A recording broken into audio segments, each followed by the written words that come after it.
London, 1993. Three long, piercing notes that cut straight through the music, through the laughter, through every conversation happening inside that hall. The string quartet stopped mid-bow. Champagne glasses paused halfway to lips. Heads turned, the entire gala. Every lord, every duke, every jeweled duchess in that gilded room went still, because those sirens did not belong to just anyone. Those sirens were reserved, ancient. They were only sounded when someone of extraordinary rank was approaching, and every soul in Whitmore Palace knew it. Then came the hooves. Not one horse, not two. The ground trembled beneath the weight of 8 white stallions moving in perfect formation, their coats polished to an almost unnatural shine, silver bridles catching the torchlight like sparks. Flying off a blade, they moved slowly, deliberately, with the kind of controlled power that made the chest tighten just watching them. Their hooves struck the cobblestone in a rhythm so precise it sounded rehearsed, and the sound of it rolled through the open palace gates and flooded the hall like thunder that had learned to walk. People began moving toward the entrance, not rushing. No one at the Ashenfall Gala would be caught rushing, but drifting, pulled forward by something they could not name. Lords who had been deep in political argument forgot what they were saying. Ladies who had been carefully minding their posture craned their necks without apology. Even the most seasoned members of the court, men and women who had attended this gala for decades and believed they had seen everything worth seeing, found themselves moving toward the doors with the quiet urgency of people who sensed instinctively that something was about to happen that they did not want to miss.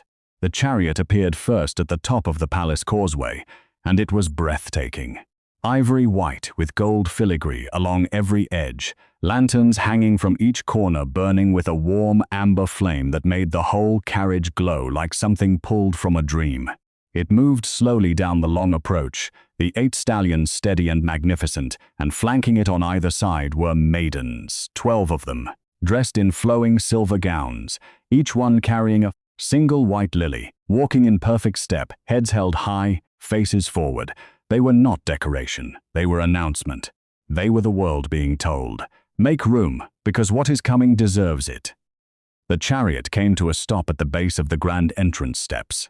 The crowd had gathered fully now, spilling out of the hall and onto the landing, lords and duchesses standing shoulder to shoulder, all protocol forgotten, all pretense dissolved into simple, unguarded curiosity.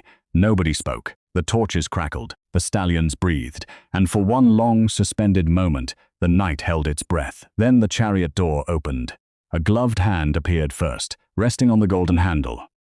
Then's foot, heeled, jeweled, placed on the step with the quiet certainty of someone who had never once in her life rushed for anyone.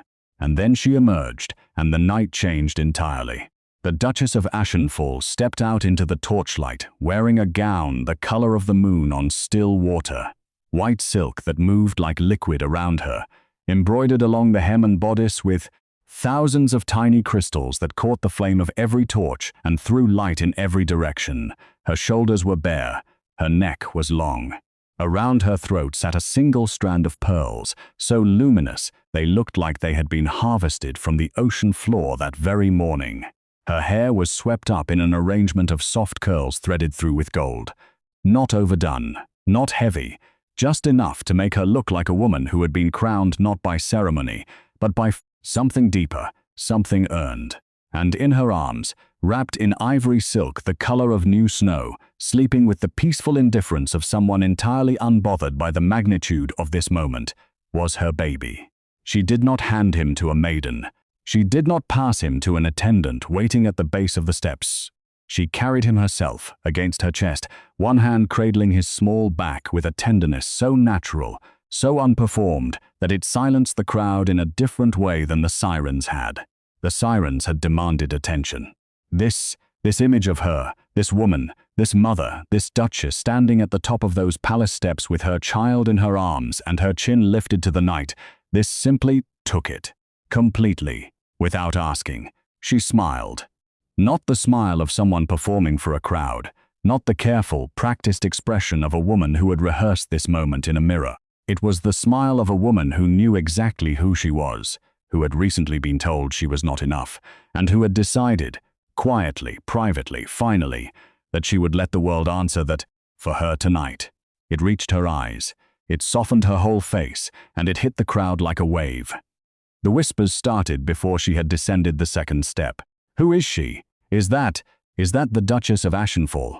She is extraordinary. I have never seen anything like her. A lord near the front removed his hat without thinking. A duchess from the northern realm pressed her hand to her mouth. Someone behind the crowd began to applaud. A single, slow clap, and within seconds it spread, rolling through the gathered nobility like a tide coming in, until the entire landing was filled with the sound of people honoring a woman who had arrived not just to attend a gala, but to remind every person present what it looked like when a woman refused to be diminished.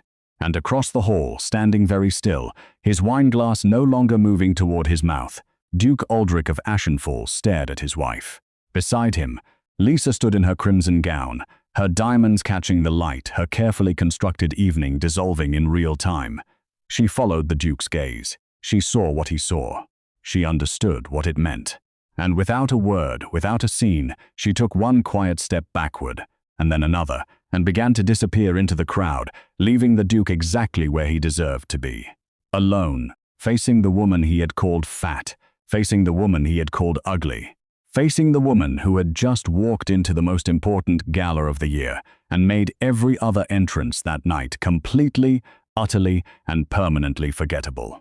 The Duchess of Ashenfall had arrived, and nothing about this evening would ever be the same. Chapter 2. Nobody at that gala knew what had happened 3 days before it. Nobody knew what had been said inside the walls of Ashenfall Manor, behind closed doors, in the kind of quiet that only exists between two people who once loved each other and have since learned to wound each other with precision. Nobody saw the argument. Nobody heard the words. Nobody watched a woman hold herself together, with nothing but pride and the sleeping weight of a newborn against her chest. The world only ever sees the entrance.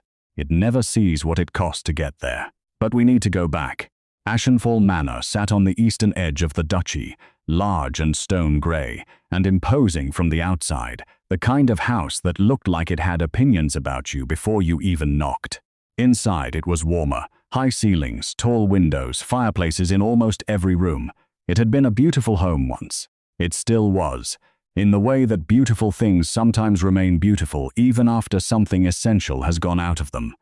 The flowers were still arranged fresh every morning. The silverware was still polished. The staff still moved through the corridors with practiced efficiency. Everything looked exactly as it should, and that was the problem. Because underneath all of that order, underneath the fresh flowers and the polished silver and the perfectly maintained appearances, something between the Duke and his Duchess had been quietly, steadily breaking for months. It had started with the pregnancy, or rather, it had started with what came after it. Duchess Elara had carried her son with the kind of grace that made people forget she was carrying at all. She had attended functions, received guests, managed the affairs of the manor, and done everything that was expected of her, without complaint and without pause. She was built for this life, poised, intelligent, warm in the way that made people feel immediately at ease in her presence. The Duke had known that when he married her. He had been proud of it once. He had stood beside her at gatherings and watched other men admire her and felt the particular satisfaction of a man who knows he has chosen well. But the baby came, and her body changed.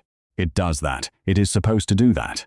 Any person with a working heart and a basic understanding of what a woman endures in growing and delivering a human life would understand that without needing it explained. Her hips had widened. Her waist had softened. The sharp angles that society rewards in women had rounded into something fuller, something more lived in, something that told the story of what she had been through in the quiet, wordless language that bodies speak. She was still beautiful. She was perhaps more beautiful. There was a depth to her now, a settledness, a kind of quiet power that had not been there before. But she was different. And for Duke Aldrich of Ashenfall, different was a problem. It began with looks. Not words. Not yet. Just looks. The kind a person pretends not to notice they are giving. A glance across the dinner table that lingered a half-second too long on the wrong place. eyes that moved over her and then away again, with something in them that was not quite what a husband's eyes should hold. Elara noticed. Of course she noticed. Women always notice. They notice and they file it away, and they tell themselves they are imagining it, because the alternative, that the person who promised to love them is looking at them like a disappointment, is too heavy a thing to carry on top of everything else. Then the remarks started, small at first, casual, the kind that could be dismissed as concern if you were generous enough to give them that. You should rest more, Elara. You look tired. Are you certain that gown still fits you properly? Perhaps the blue one instead. Lady Voss looked remarkable at the Harwick dinner last week. She had her figure back within 2 months of her youngest. Remarkable woman. He never raised his voice. He never needed to. The Duke of Ashenfall was too composed for raised voices. He delivered his cruelty the way a surgeon delivers a blade. Precisely, efficiently, and with the calm expression of someone who believes they are doing you a service. And each remark landed exactly where it was aimed. In the place where Elara was already most uncertain, in the place where she was already fighting the hardest to feel like herself again. She said nothing. She adjusted the blue gown and smiled at dinner and agreed that Lady Voss was indeed a remarkable woman. She fed her son at 3 in the morning in a rocking chair by the window while the rest of the manor slept, and she looked down at his small, perfect face and reminded herself what all of this had been for. She was not falling apart. She was regrouping. There is a difference, though from the outside they can look the same. The baby nurse, a gentle, capable woman named Marin, who had worked in the manor for 6 years, had quietly noticed. She never said anything directly. She was not the kind of woman who overstepped. But she began appearing with cups of warm tea at the right moments, and she would take the baby, without being asked, when she saw the particular way Elara's shoulders were holding tension. And sometimes she would simply sit nearby in companionable silence, the way good people do when they know someone needs the company but would never ask for it. 3 days before the gala, the invitation sat on the writing desk in the main study. Elara had seen it the moment it arrived and felt for the first time in weeks a flicker of something that resembled excitement. The Ashenfall annual gala. She had attended every year since her marriage. It was her event as much as it was anyone's. She was the Duchess of Ashenfall, and her presence there was not a privilege, it was a fixture. She had already begun thinking about what she would wear. She had already sent a quiet word to her lady's maid to begin the preparations. She was, beneath the exhaustion and the weight of the past several months, still herself. Still a woman who loved a beautiful evening and knew exactly how to inhabit one. She did not expect a fight. She should have. The Duke found her in the nursery that evening, feeding the baby in the low golden light of the bedside lamp. He stood in the doorway for a moment without speaking, and she looked up and smiled because she was still, despite everything, a woman who smiled at her husband. He did not smile back. He looked at the baby, then at her, and then he said it with the flatness of someone delivering a schedule rather than a verdict. "You'll stay home from the gala. The baby needs you here."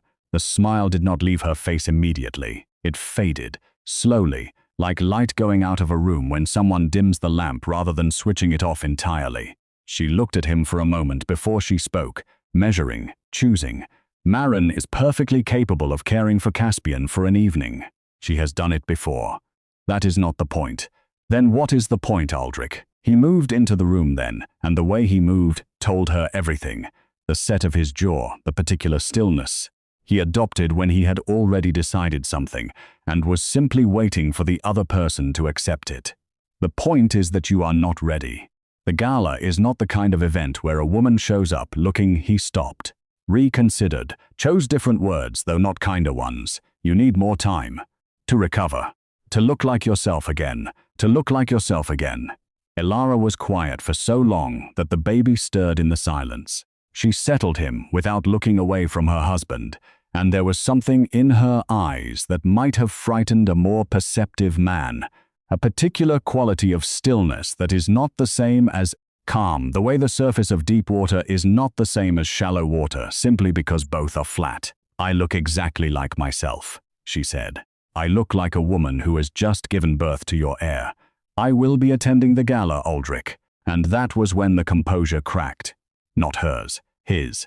The Duke of Ashenfall, who prided himself on control, who had never once in his life needed to raise his voice to make a point, raised his voice. It came up fast and ugly, the way things do when they have been held down too long and finally find an opening. He told her she was being unreasonable. He told her she was being selfish, thinking of a party when she had a newborn at home. He told her that she did not understand how these things worked, that people would be watching, that he had a reputation to consider, that she, in her current state, you are not fit to be. Seen Elara. Silence, you have let yourself go, and I will not stand in front of the lords of 7 nations beside a woman who, say it, she said. Her voice was very quiet. Whatever you are trying to say it plainly, he said it. You are fat, and you look nothing like the woman I married, and I will not be embarrassed in front of the entire court, because you cannot accept that. The room went absolutely silent. Even the baby, as if he understood the weight of what had just happened, made no sound. Elara did not move.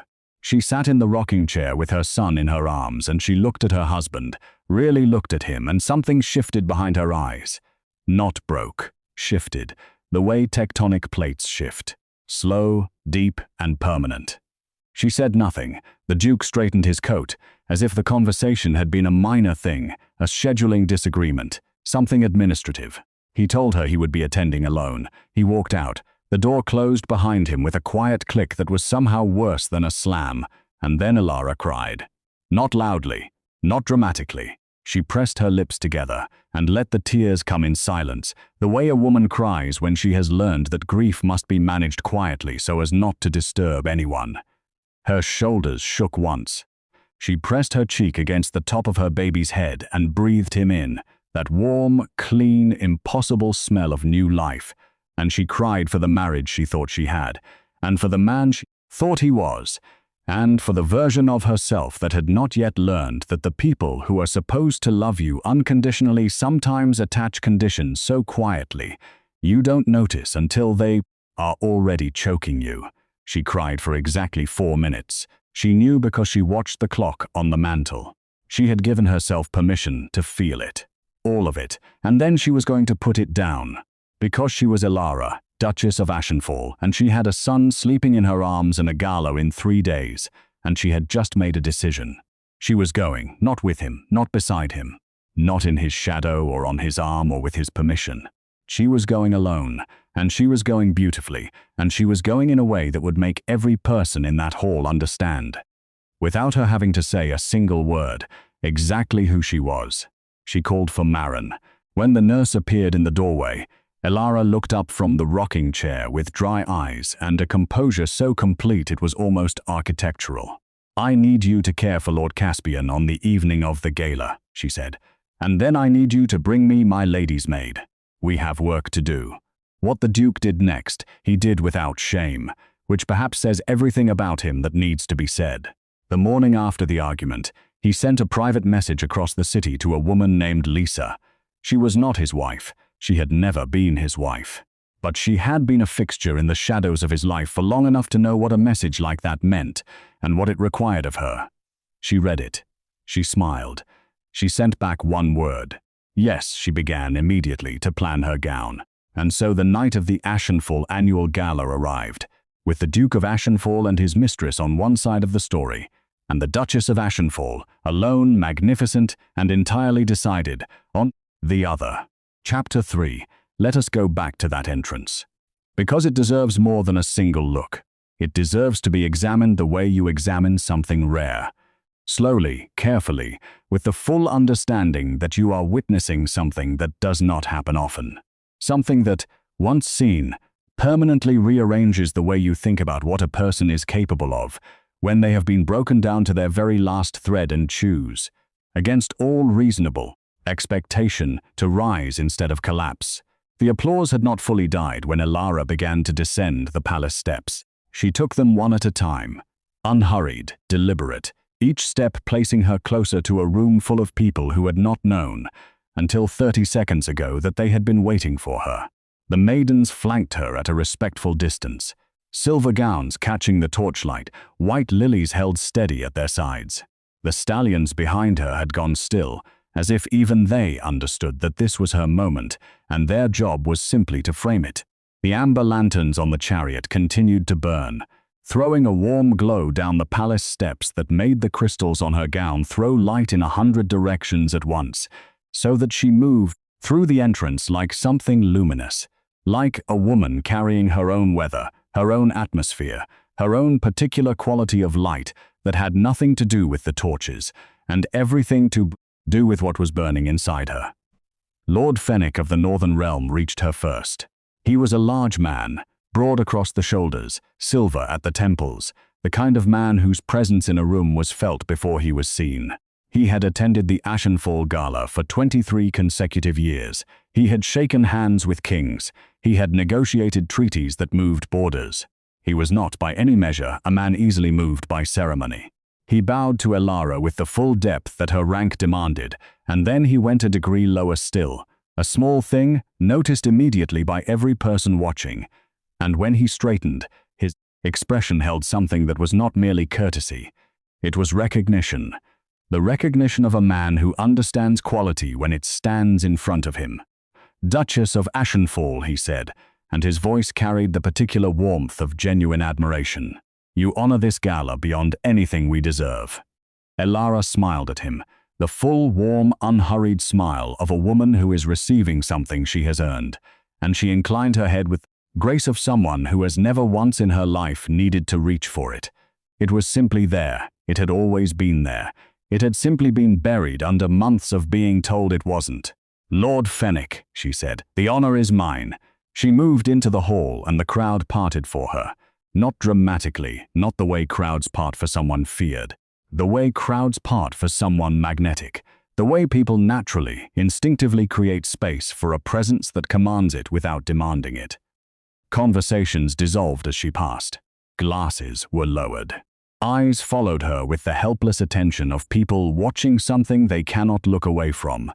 Not because they are trying to stare, but because looking away simply does not occur to them.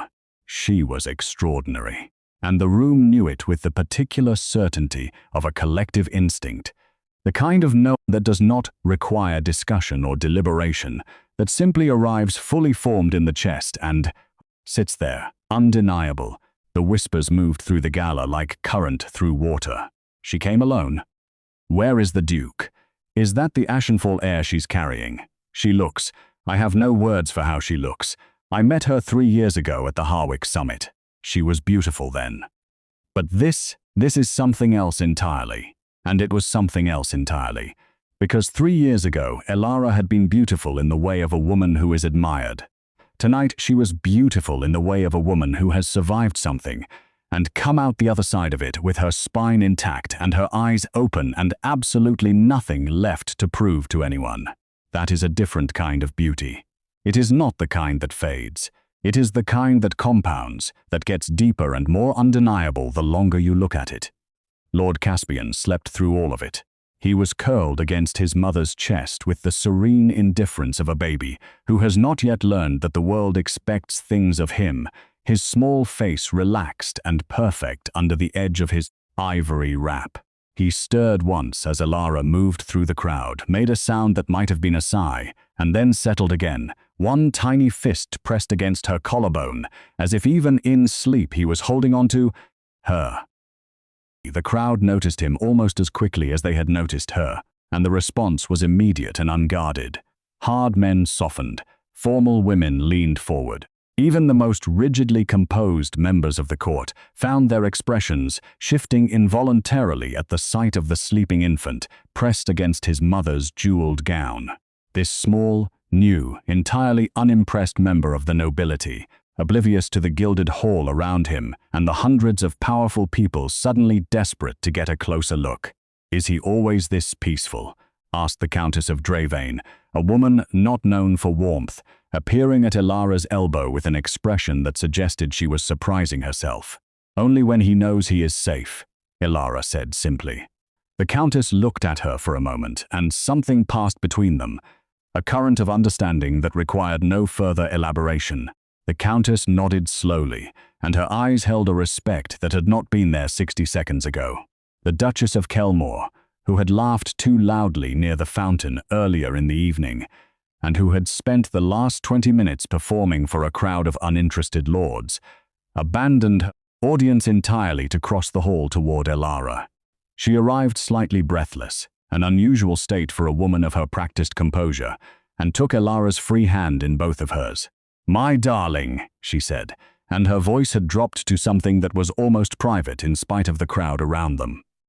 "You are the most beautiful woman in this room, and I need you to know that I am saying that as someone who has spent 300 gold coins on this gown and still feels entirely outclassed."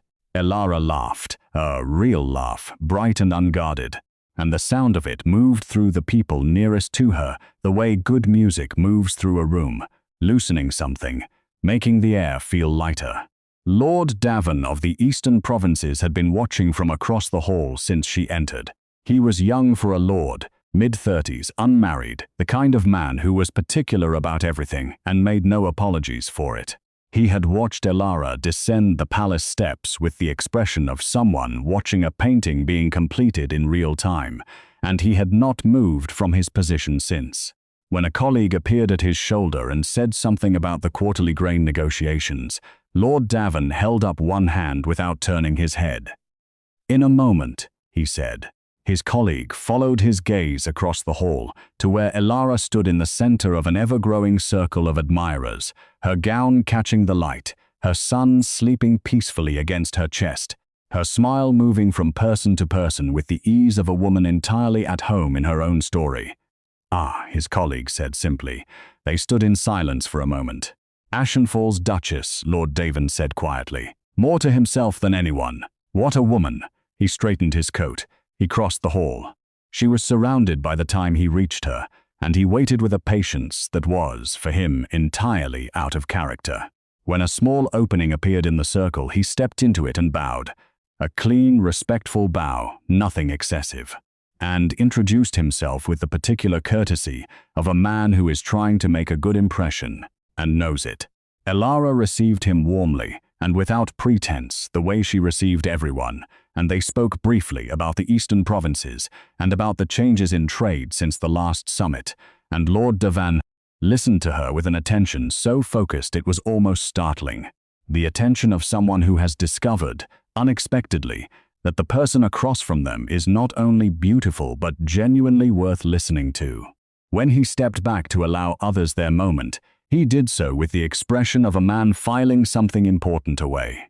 Several lords nearby had been watching the exchange with careful eyes, and the thought that moved between them without being spoken aloud was the same thought, a thought that would have made the Duke of Ashenfall's blood run cold had he known it was circulating. What a remarkable woman to have let walk into this room alone, and the Duke of Ashenfall was by this point watching all of it. He had not moved significantly from the position he had occupied when she first appeared at the entrance. His wineglass had been refilled once by a passing attendant, and he had not touched it. He stood with the stillness of a man who has been struck somewhere vital and has not yet fully processed the damage. Functioning on the outside, absolutely not functioning on the inside. His eyes followed his wife through the crowd. He watched Lord Fenwick bow to her. He watched the Countess of Dravain seek her out. He watched the Duchess of Kelmore take her hand. He watched Lord Davin cross an entire hall to reach her and wait for the privilege of 3 minutes of her conversation. He watched all of it. And something that had been sitting comfortably in his chest for months, something that had spoken to him in the voices of his own cruel remarks, and told him he had the right to look at his wife the way he had been looking at her, the right to say the things he had said, the right to leave her at home while he walked into this gala with another woman on his arm, that something began, quietly and irrevocably, to collapse. Lisa had gone very still beside him. She had known from the moment the siren sounded that something was wrong. She had felt the shift in the room before she had seen the cause of it. And when the chariot appeared and the crowd moved toward the entrance, and she had craned her neck alongside everyone else and seen Elara at the top of those palace steps, the gown, the crystals, baby, the smile, She had understood in an instant with the clarity that comes from being a woman who knows exactly what she is in this situation. She was the wrong choice. She had been the convenient choice, the available choice, the choice a man makes when he is too cowardly to walk into a room beside his own wife. But she was the wrong one, and the room was making that truth visible in a way that no argument could have achieved, and no conversation could have communicated. She watched Duke Aldrich watch his wife. She watched his expression do things that expressions should not do in public. And she made her decision with the quiet efficiency of a woman who has always known on some level that an evening like this was always going to end this way. She set her glass down on the tray of a passing attendant. She smoothed the front of her crimson gown once, a small, private gesture, a kind of goodbye to the evening she had imagined, and then she leaned slightly toward the Duke and said, in a voice pitched only for him, "I think it's time I found my own way home." She did not wait for his response. She turned. She walked, with composure, with her head up, with every ounce of dignity available to her, toward the far exit of the hall. She did not look back, and within 30 seconds, the crimson of her gown had been swallowed by the crowd, and she was gone. The Duke was alone. Alone in a hall full of hundreds of people, which is the most particular and terrible kind of alone there is. He stood with his untouched wine-glass and his ashen-full crest and his tailored coat and all the careful architecture of a man who had spent the evening performing confidence, and underneath it, nothing. Nothing but the sight of his wife across the hall, luminous and surrounded and entirely, completely fine without him. Better than fine, legendary. He moved toward her. He did not plan it, exactly. His feet simply began moving before his pride had time to stop them, carrying him across the hall through the crowd that parted for him with the automatic courtesy reserved for his rank, but none of the warmth that had surrounded Elara's passage through the same space. He reached the edge of the circle around her and stood there for a moment, and a few people noticed him, and the circle shifted, and suddenly there was a pathway, and then there was nothing between the Duke of Ashenfall and his Duchess but 10 feet of marble floor, and every word he had said 3 days ago still hanging in the air between them. Elara saw him coming. She had seen him the moment she entered the hall, had known exactly where he was and who he was with, had registered all of it in the first 3 seconds and then set it aside, because she had not come to this gala for him. She had come for herself. She had come to stand in a room full of the most powerful people in 7 nations and let the truth of who she was speak for itself. She had come to give her son his first introduction to the world he would one day inherit. And she had done exactly that, and the world had answered in the only way it could have. She watched the Duke approach with the steady eyes of a woman who has already settled her account with this moment long before it arrived. He reached her. He said her name, Elara, and his voice had something in it that she had not heard in a very long time. Something stripped of the Duke of Ashenfall's usual composure. Something that might, in another life and with better timing, have been the beginning of an apology.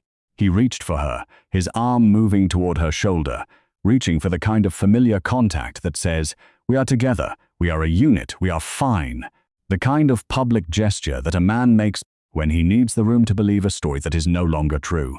Elara stepped back. It was not dramatic. She did not flinch. She did not make a scene. She simply moved, one clean, deliberate step, and his arm reached nothing but air. And in front of the lords and duchesses and countesses of 7 nations, the Duke of Ashenfall was left standing with his arm extended toward a woman who had chosen, with great clarity and absolute composure, not to be reached. The silence in their immediate circle was enormous. Elara looked at him for one long, quiet moment. Then she looked away. She turned back to the people around her, to the Duchess of Kelmore, to Lord Fenwick, to the gathering of nobles who had spent the last hour falling entirely under the spell of her. And she smiled, and she shifted her son gently in her arms. And then she did something that no one in that hall would forget for the rest of their lives. She raised her voice, clear, warm, carrying easily across the immediate space around her with the natural authority of a woman who has never needed a microphone or a throne to command a room. And she spoke to the gathered lords and ladies of the Ashenfall Gala with the pride of a woman announcing not just a name but a beginning. "My lords and ladies," she said, "I have had the great privilege of being your Duchess for 7 years. And tonight, I have the even greater privilege of introducing you to the next generation of Ashenfall." She lifted her son, gently, slightly, just enough so that those nearest could see his face. And her smile was everything. It was the smile of a woman who knows what she has, and knows what it cost, and is done pretending otherwise. "My son, Lord Caspian of Ashenfall, heir to the duchy." The hall erupted. Not polite applause, not the measured, calibrated clapping of nobility performing appreciation. Real applause. The kind that starts in the hands and moves up through the chest, and becomes something collective and unstoppable.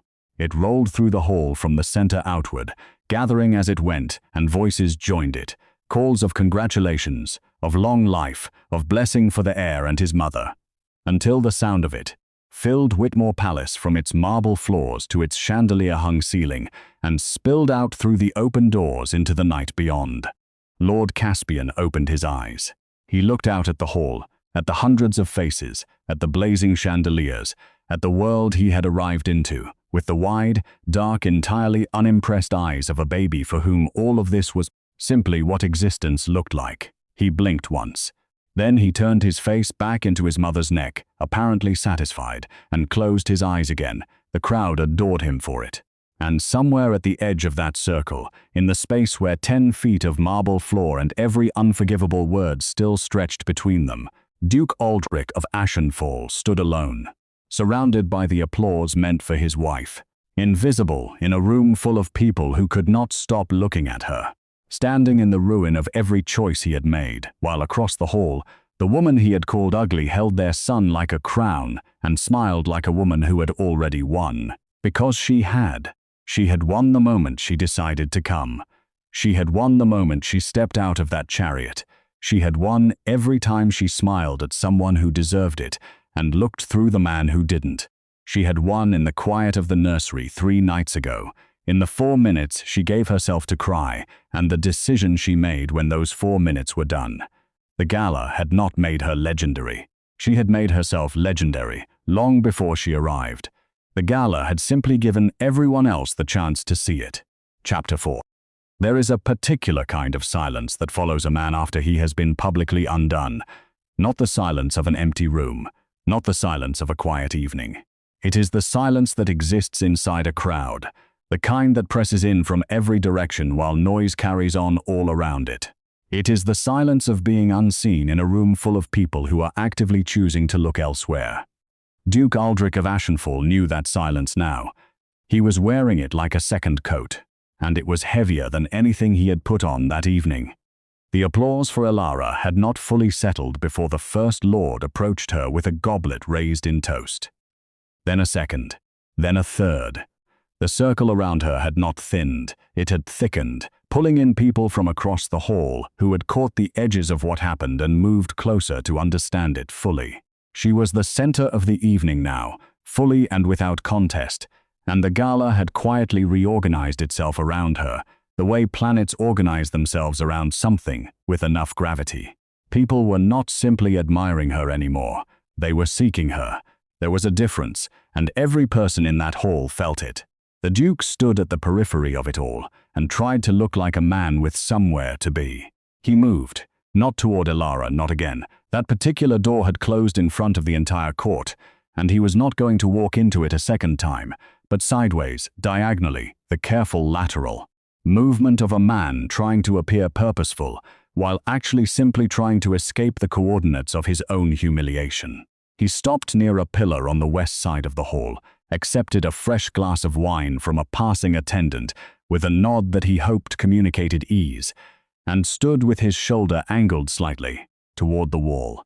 Lord Greven of the Western March found him there. Lord Greven was 61 years old, had buried 2 wives and outlasted 3 kings, and had absolutely no patience for pretense in any of its forms.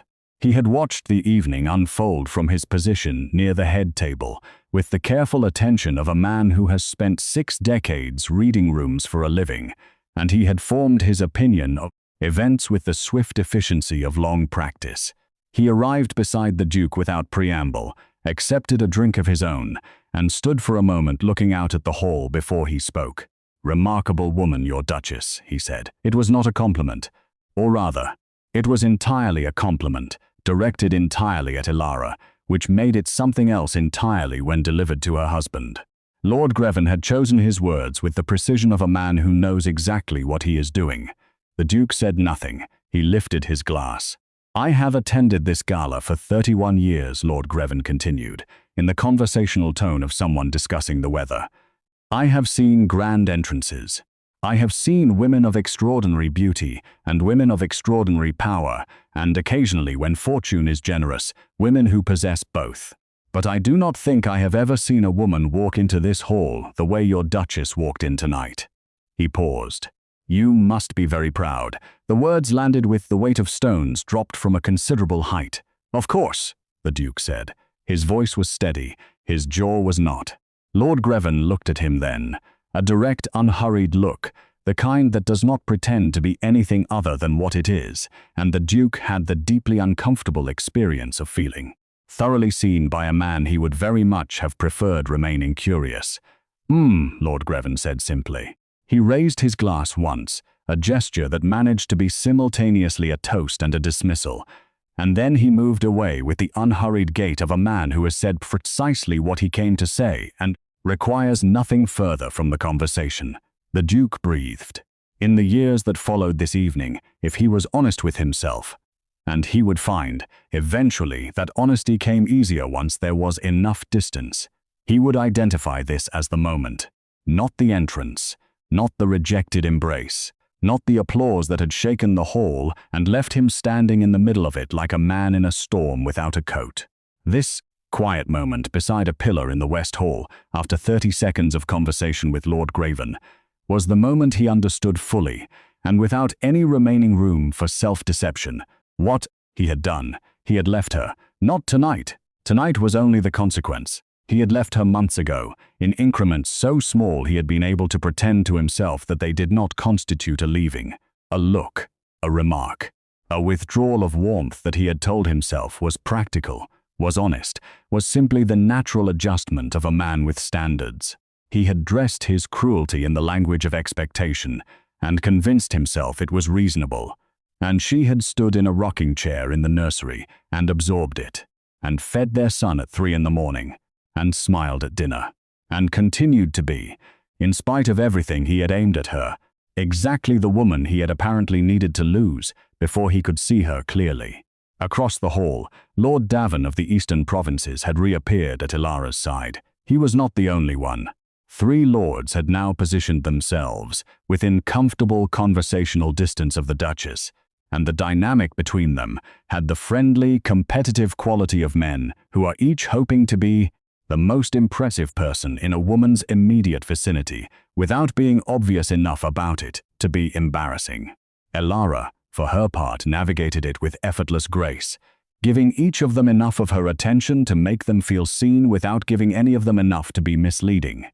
She was warm. She was interested. She was entirely in command of the situation in a way that required no effort and no performance, because it was simply who she was. Lord Davin said something, and she laughed again, that bright, real laugh, and Lord Fenwick, appearing on her other side with a fresh goblet, looked at Lord Davin with the good-natured irritation of a man whose best line has just been beaten to the punch. Elara caught Lord Fenwick's expression and laughed harder, and Lord Davin looked pleased with himself, and Lord Fenwick shook his head with the reluctant smile of a man who recognizes a better play when he sees one, and the whole exchange lasted perhaps 15 seconds and contained more warmth and more genuine connection than the Duke had offered his wife in the past 4 months. He watched all of it from across the hall. It was Lord Cassian of the Southern Reach who finally approached the Duke directly. Lord Cassian was younger than Greven, late 40s, ambitious, the kind of man who asked pointed questions while looking very interested in your answer. He arrived with a colleague at his shoulder whose name the Duke had forgotten, and shook the Duke's hand with the firm grip of someone performing friendliness. "Duke Aldrich." "A fine evening," the Duke agreed. "Your Duchess has made quite the impression," Lord Cassian said, and his eyes moved briefly toward Elara and then back, and there was something in the movement, something assessing, that made the Duke's chest tighten in a way that was entirely of his own making. We were not expecting her this evening. Word had reached us that she might not be attending. A pause, measured. The pause of a man who has more to say and is deciding how much of it to use. "I am glad she came," Lord Cassian continued pleasantly. "Ashenfall is well represented tonight. Very well represented." Another brief glance across the hall. "You must be proud to have a woman of her caliber carrying your name." There it was again, that word, proud, deployed by the second lord of the evening, like a blade wrapped in silk, pressing at the exact place that was already bruised. "I am," the Duke said, for the second time that evening, and the words tasted different than they had an hour ago. An hour ago they had been performance. Now they were something closer to confession. Lord Cassian smiled the smile of a man who has gotten what he came for, and moved on. The evening continued. It always does. The music resumed its full presence in the hall. The food was served in courses, elaborate, beautiful, mostly untouched by anyone too engaged in the social architecture of the room to sit still long enough to eat. The wine continued to flow. Alliances were quietly fortified. Old grievances were carefully managed. The business of the Ashenfall Gala proceeded, as it always proceeded, with the glossy efficiency of an event that had been running long enough to sustain itself regardless of any individual drama happening within it. But the individual drama happening within it was, by any measure, the story of the evening. The host of the gala, Lord Fenwick, in his capacity as presiding lord of Whitmore Palace, called for the formal acknowledgement of the evening near its midpoint. It was tradition. A moment where the most significant guests of the gala were recognized before the assembled court, their names spoken aloud, their contributions to the great nations honored in the way that only a room full of powerful people can honor things, publicly, formally, and with the implicit understanding that what is said in this hall carries weight beyond it.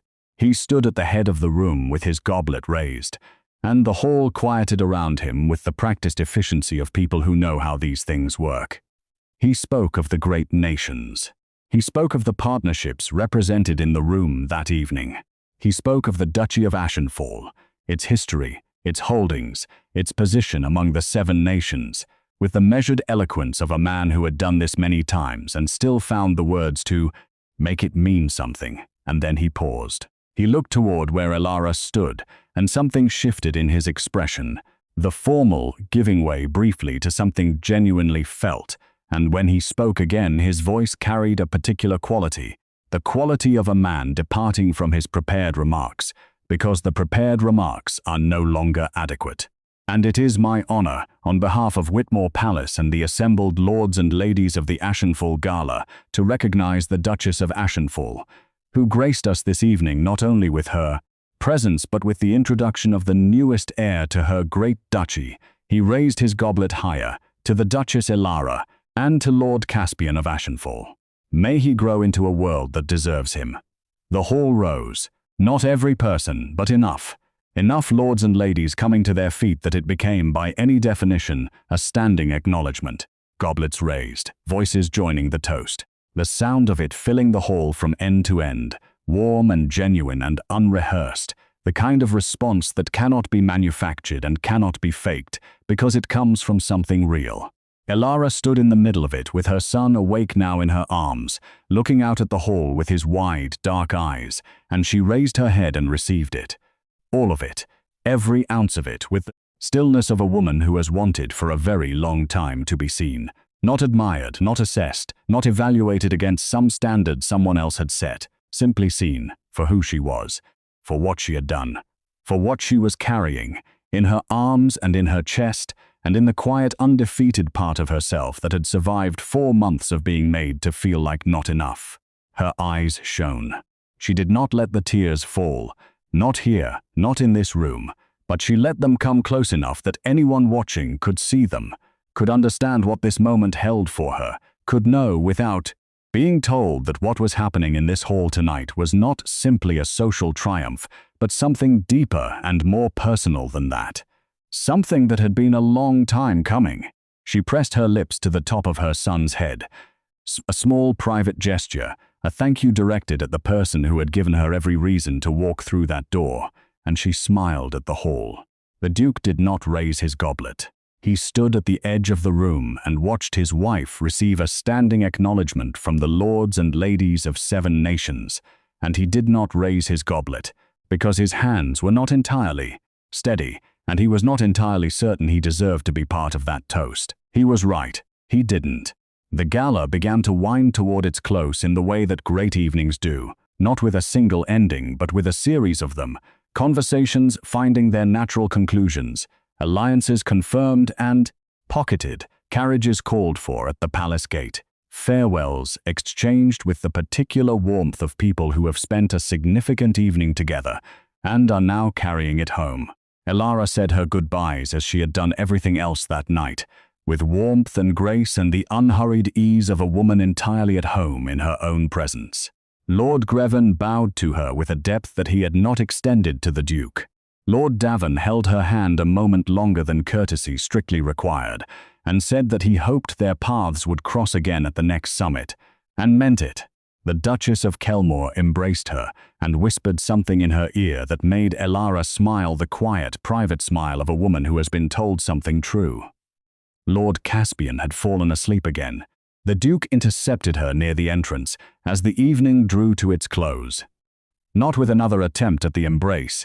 He had learned that lesson in front of the entire court and would not repeat it. He simply stepped into her path, and she stopped, and they stood facing each other for the first time that evening, without an audience pressing in from every side. The hall was thinning. The music had softened. The chandeliers still burned, but they felt less theatrical now, more intimate. The difference between a stage and a room. He looked at her.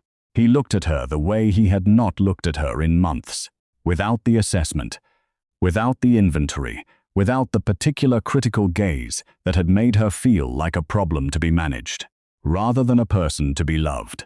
He looked at her the way he had looked at her when she had first walked into a room 7 years ago, and something in him had gone very still in the way that things do when you encounter something you recognize as rare. She looked back at him with the steady eyes of a woman who has already decided, and whose decision is not cruel but is final. "Elara, not tonight, Aldrich," she said. Her voice was not cold. It was not sharp. It did not carry the heat of the argument 3 nights ago or the weight of every remark that had preceded it. It was simply clear. The clarity of a woman who has moved through something and come out on the other side of it, into a space where there is no longer any room for performances or pretenses or conversations that begin with the right words and end in the wrong ones. "Tonight is for Caspian," she said. She looked down at her son, then back up at her husband. "We can speak tomorrow, when the hall is empty and the gowns are put away, and whatever either of us says will have to survive the daylight." She moved past him. The maidens fell into step around her, and the chariot was waiting at the base of the palace steps, the 8 white stallions still and patient in the night air, the amber lanterns burning low now, softer than they had burned on the arrival, the kind of light that belongs to endings rather than beginnings.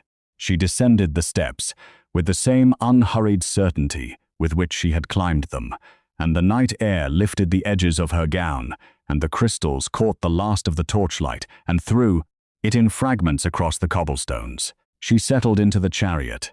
A maiden arranged the edge of her gown. She held her son against her chest and looked out through the open door at the palace, at the gilded windows, at the light still spilling from the hall where the last guests were gathering themselves. And her expression held something that was not triumph and was not grief, but lived in the quiet space between them, where a woman sits when she has done something difficult and necessary, and is still deciding what it means. The chariot door closed. The stallions moved. The wheels turned on the cobblestone, that same sound that had announced her arrival, now carrying her away. And within minutes the lights of Whitmore Palace had receded behind her, and the night had opened up around the chariot, wide and dark and full of stars, and it was just her and Caspian and the sound of hooves and the knowledge of what the evening had been. She looked down at her son. He was sleeping. He was always sleeping. He had slept through his introduction to the great nations and the standing toast, and the applause of hundreds, and the particular private devastation of his father's face at the entrance of the palace. And he would sleep now all the way home to Ashenfall Manor, knowing nothing of what the evening had cost and everything, in the wordless, instinctive way of new life, of the person holding him. She pressed her cheek to the top of his head.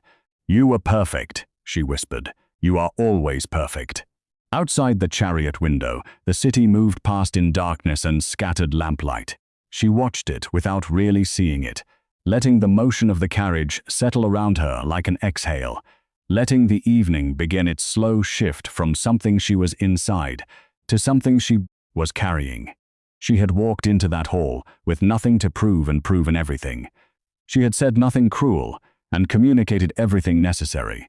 She had not performed revenge. She had simply performed herself fully and without apology, and let the room draw its own conclusions.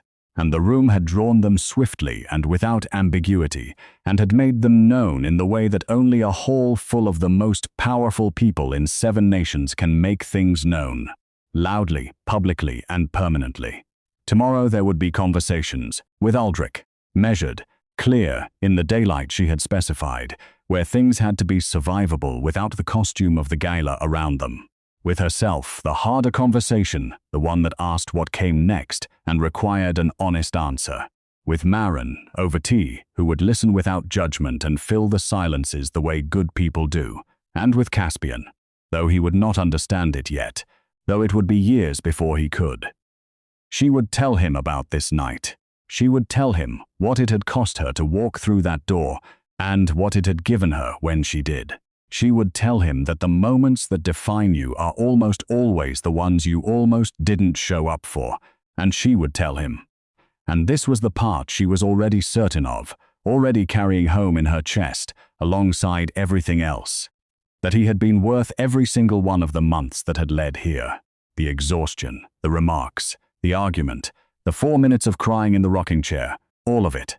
Every last piece of it had led to tonight, and tonight had been legendary.